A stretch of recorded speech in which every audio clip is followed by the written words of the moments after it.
शिरोळ तालुक्यातील खिद्रापूर, राजापूर आणि राजापूरवाडीसह परिसरातील गावांना प्रत्येक महापुराचा फटका बसतोय। या गावालगत कृष्णा नदी असून त्या पलीकडे कर्नाटक राज्याची सीमा लागते। महापुरावेळी सुरक्षित ठिकाणी जाण्यासाठी खिद्रापूर आणि कर्नाटकातील जुगुळ या गावादरम्यान कृष्णा नदी पुलावर कर्नाटक सरकारकडून पुलाचं बांधकाम होतंय। या पुलाचं बांधकाम कर्नाटकच्या बाजूने पूर्ण झालं असून महाराष्ट्र हद्दीत भूसंपादनाअभावी पुलाचं काम रखडलंय।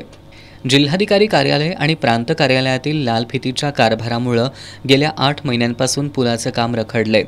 विद्यमान खासदार आणि आमदारांनी याबाबत कोणतेही प्रयत्न केलेले नाहीत असा नागरिकांचा आरोप आहे।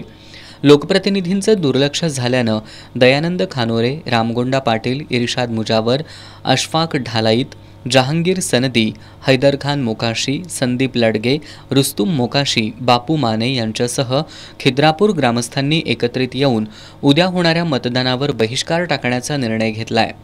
3 वर्षापूर्वी हा पूल मंजूर झाला आणि 2.5 वर्षाला या पुलाचं काम कर्नाटक शासनाकडून चालू आहे। 27 कोटी खर्चून हा पूल आपण बघतोय खिद्रापूरपर्यंत आणून त्यांनी जोडलेला आहे, पण खिद्रापूरमध्ये त्याला या साईडला टेकवण्यासाठी जी जमीन आहे ती 80 लाख देऊन घ्यायची आपल्या शासनाची तयारी नाही आहे। तर गेल्या 2.5 वर्षात शासनाला ते जमलेलं नाही आणि 2006चा पूर पाहिला, 2019चा पूर पाहिला तर खिद्रापूर किंवा आसपासच्या गावच्या लोकांचे काय हाल होतात ते आम्ही या गावकऱ्यांनी सोसलेलं आहे। आणि प्रशासनाला याची जर दखल घ्यायची नसेल किंवा ते काळजी नसेल आणि ते जर इलेक्शनमध्येच सगळे मशगूल असतील तर आम्ही खिद्रापूरवासीय या येणाऱ्या लोकसभा निवडणुकीवर बहिष्कार टाकून हा पूल जोपर्यंत पुलाचे काम करण्याचं शाश्वती आम्हाला जिल्हाधिकाऱ्यांच्याकडून मिळत नाही तोपर्यंत आम्ही कोणीही खिद्रापूरकर मतदानासाठी जाणार नाही। आम्ही मतदानासाठी पूर्णपणे बहिष्कार टाकत आहोत।